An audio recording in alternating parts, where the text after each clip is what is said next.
On Saturday night, from the MGM Grand, Las Vegas, Nevada, USA, with a promotion from TGB Promotions, Tom Brown, and Manny Pacquiao Promotions.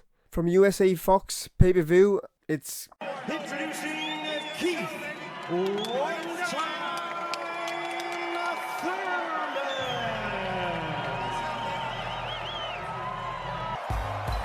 Thurman, Manny Pacquiao.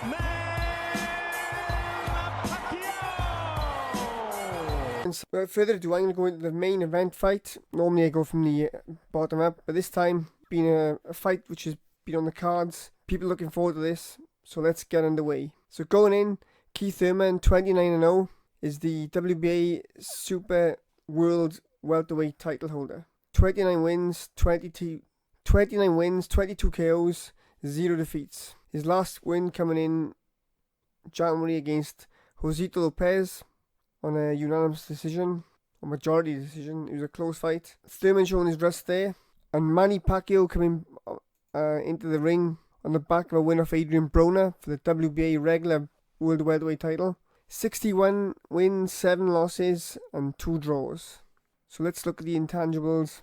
Obviously, Pacquiao now 40-year-old against Keith Thurman, who is 30, 10 years younger. It's clear to see the mileage on the clock with Pacquiao, but, be that as it may, some of these fights don't go the way we think they're going to go. So let's examine further. If you look at Thurman's fight with his last few fights, he likes to come in behind the jab. He's got good footwork. He likes to go to the body on occasion. And he kind of reminds me of a vintage Lloyd Hannigan sort of fighter with maybe that sort of in and out style, but probably a bit more disciplined than Hannigan. He likes to throw the right hand from a distance as well. He's a pressive fighter, but he fights from sort of arm's length. So that's what works for him. He'll generously attack the body now and again if he got the opportunity. He's a tough guy, decent chin, fast hands. And when he's ahead in points, as he proved against Garcia, he can backpedal and counter as well. So pretty much a complete package there. He tends to parry the shots as well, and then throw right hand, so he's more of a sort of a counter fighter, as it were, which might suit him well in this fight, because Pacquiao is an aggressive fighter. So let's examine what Pacquiao did in his last outing against Broner. As you know, Pacquiao southpaw, another fighter who likes to come in and out, good power.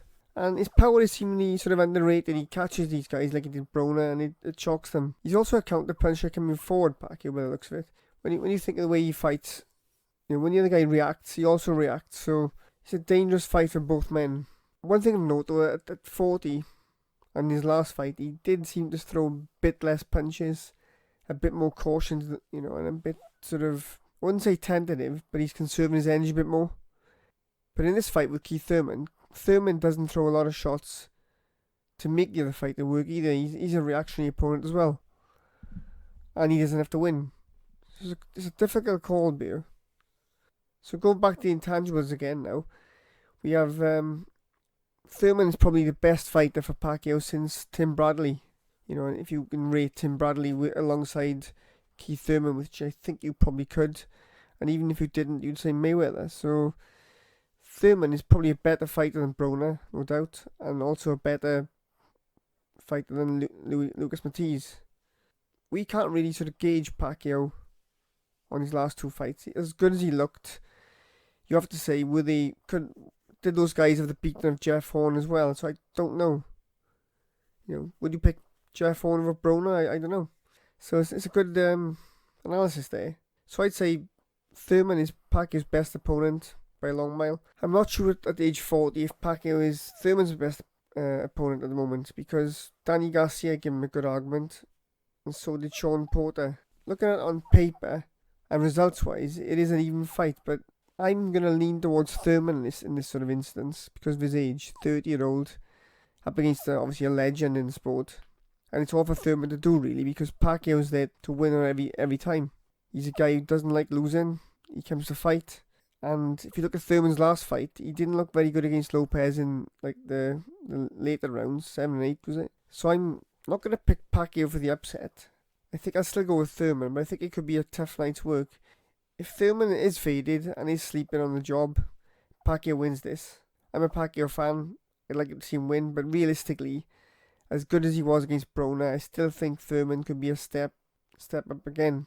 On the other side of it, if it's a close fight, I favour Pacquiao to get the nod because he's making noises again now and he wants to fight big names. I don't really think Spence will get a fight against Thurman like no time soon. But I do think if Pacquiao wins, he'll want to go and have 1 or 2 more fights and Spence could be in the equation. So that's the difference in sort of the mentality there. So if it's a close one, I lean towards Pacquiao, but I'm going to pick Thurman. I'll go out my shield. If I'm wrong, I'm wrong. But I'll pick Thurman on points. I don't think he's going to stop Pacquiao like he says he's going to do it. So that's my final prediction, will be a close fight decision to Thurman probably. But don't sleep on Manny Pacquiao, even at age 40. So moving down the card now to welterweight. Also welterweight, sorry. Yordenis Ugas, 23-4. Up against 28-0-1 Omar Figeroa. I actually had Ugas winning against Sean Porter last time in a close sort of contest. Figeroa had a good fight last time out against John Molina Jr., I believe. And some of the commentators, including Lex Lewis, was picking Molina to win. They liked his work. I think Figeroa is a sort of a lazy sort of type of fighter at this weight. I didn't like his performance against Molina, and I think Ugas could nick this based on the fight with Sean Porter. Unless, of course, Ugas is aged overnight, because he is now 33-year-old. He's probably had a big amateur career as well. But I'll slide with Ugas. There's not much advantages for either guy. Maybe height for Ugas is a little bit taller, but nothing really in it.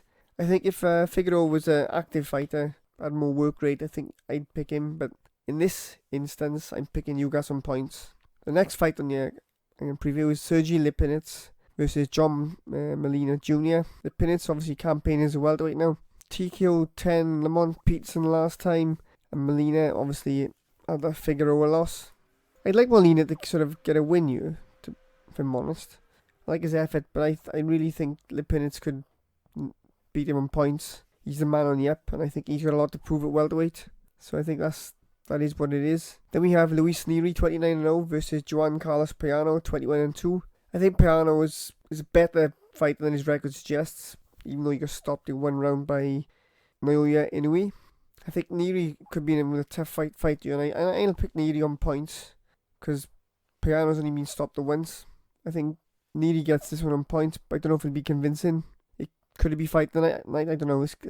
This guy Payano is 35-year-old, and obviously time not on his side. Nery is 24, 11 years his junior. I'd pick Nery on points. I think it'll be close to the first half of the fight, and Nery will probably win on the stretch, but he'll be dangerous at all times.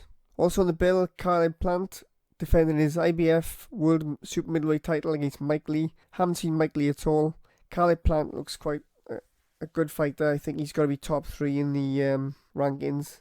He's got good boxing brain, good skills. I enjoyed his fight against Jose Usatagui, and he'll be looking to make a statement against Mike Lee in this fight. He's had a lot of domestic trouble at the moment.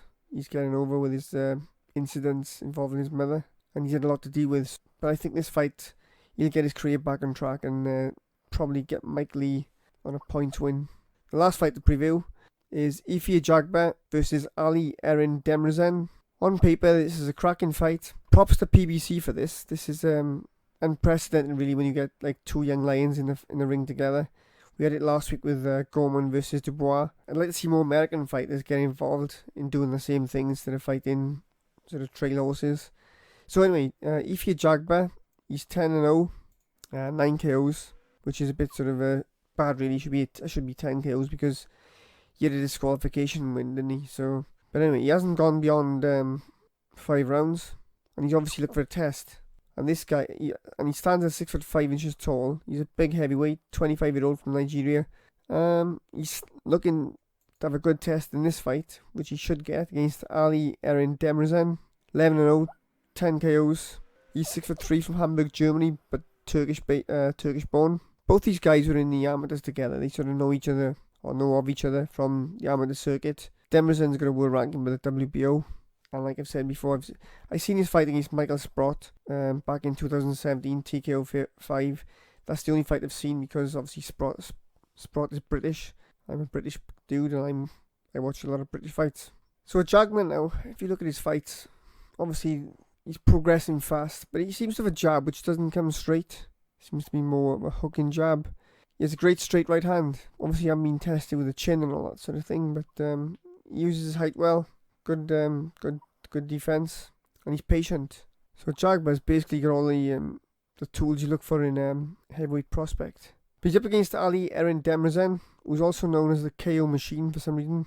The only thing I can say about Demrizen, he hasn't been in the best of shape over the course of his career. He's coming in big in some fights, like 266.5 pounds as his top, and he didn't look in the best of shape in his fights. But you've got to say he's done as well as any other prospect at this level. What's different about Demrizen as opposed to Ajagba is this guy throws a bit more to the body. He likes to do a looping right hook to the body. You got a similar style as well, so maybe when you fight in these lower tier oppositions, they don't really show the best of skills. It's gonna be a difficult fight to pick. I think it could just come down to who wants it most and who comes in a better shape. My money would be on Ajagba to come in a better shape, but as to who wants to fight most, you can't tell until the night happens. And since the Andy Ruiz knockout of Anthony Joshua, physiques don't mean much at all, do they? So it's a pick and fight, unfortunately. So I'll just pick Ajagba purely because he's looking the part more so than Demrizen. Like I said, it's a pick and fight again. Could it go 1 round? Could it go 10? We don't know. It's one of those fights. And that's what makes this fight extremely exciting. So big props to both guys taking the fight. And that's my final wrap up for the Saturday night's viewing. Enjoy.